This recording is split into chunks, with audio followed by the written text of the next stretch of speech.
लोगों तक पहुंचाने का काम करूंगा।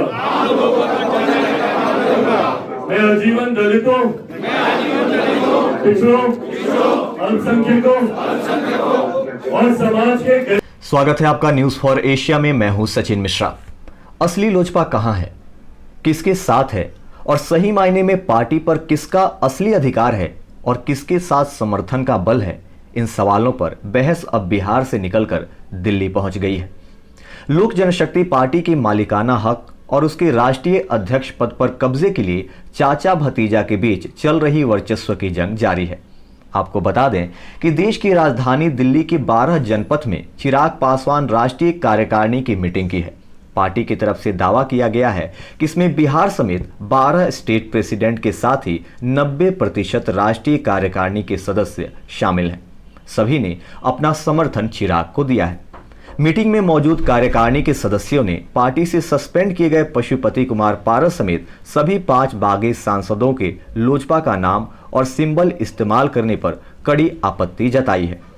मीटिंग की शुरुआत में चिराग ने वहां मौजूद सभी सदस्यों को शपथ दिलाई।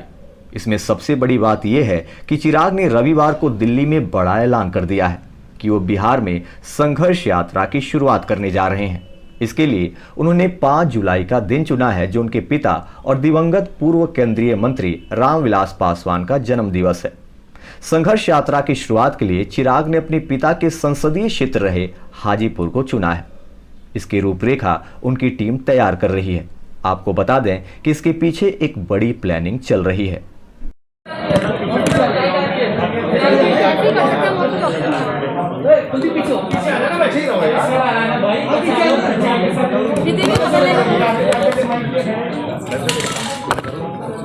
इस मुश्किल समय में कुछ महीनों पहले जहां मैंने अपने पिताजी को खोया और अब जिस तरीके से परिवार के जिन लोगों से मुझे सबसे ज़्यादा उम्मीद थी, उन्होंने जब मेरा साथ छोड़ा, तो ऐसे में जैसा मैंने कहा कि मुझे अब सबके आशीर्वाद की ज़रूरत है। बिहार में जितनी माताएं, बहनें, बुजुर्ग, मेरे साथी जितने, उन सबके आशीर्वाद की ज़रूरत है। पर सबसे ज़्यादा एक आशीर्वाद जो ढाल की तरह इन तमाम विपरीत परिस्थितियों में भी मेरे साथ बना रहा, इन्हीं का ही आशीर्वाद था, जिसकी वजह से चुनाव में इतनी विपरीत परिस्थिति होने के बावजूद मैं मजबूती से डटा रहा, लड़ता रहा और पार्टी ने जिस तरीके से एक नई ऊंचाई उस चुनाव में हासिल की। आज जब एक नया युद्ध है और ये एक ऐसा युद्ध है, महाभारत जैसी लड़ाई है, जहाँ सामने भी अपने ही हैं जिनसे आप लड़ाई लड़ रहे हैं, तो ये आपको थोड़ा और ज़्यादा दुखी ज़रूर करता है। बट हाँ, जैसा मैंने कहा कि मेरा ढाल सिर्फ एक है, मेरी माँ, उनका आशीर्वाद। तो आज इस यात्रा की घोषणा की शुरुआत इनके आशीर्वाद से मैं कर रहा हूँ।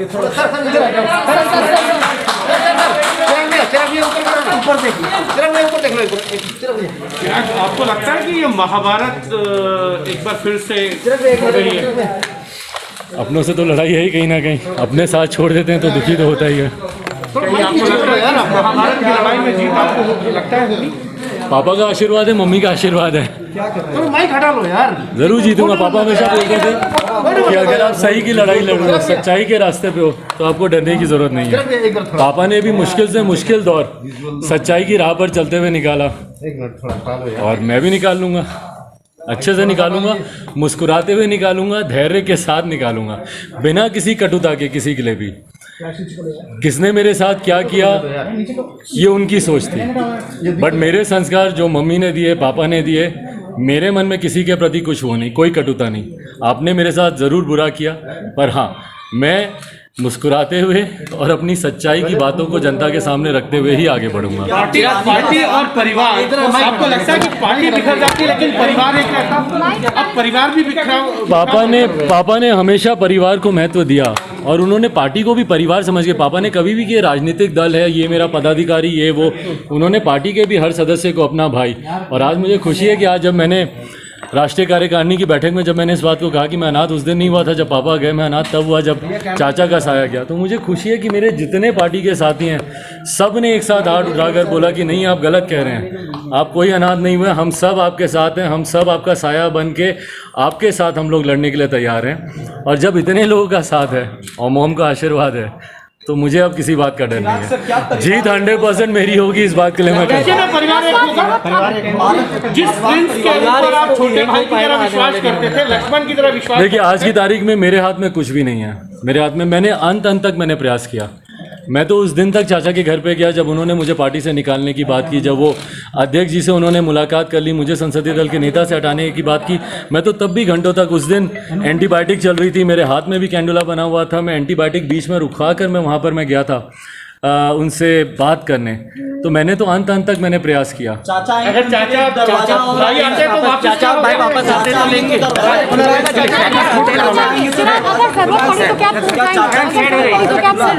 नहीं, बिल्कुल, मैं अब आज की तारीख में हर लड़ाई लड़ने के लिए मैं तैयार हूँ। दरवाज़ा खुला की बात, दरवाजे सबके लिए खुले हैं। पापा ने, ये एक ऐसा घर है जब किसी के लिए दरवाजे बंद नहीं किए।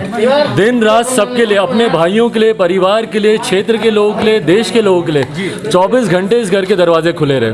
तकलीफ मुझे ज़रूर हुई कि जब वो दरवाज़ा मुझ पर बंद कर दिया गया, जहाँ पर मैं बचपन में खेला हूँ, जिनकी गोद में मैं पला बड़ा हूँ, वो दरवाज़ा जब बंद कर दिया गया तब तकलीफ हुई, पर अब कोई दिक्कत नहीं है।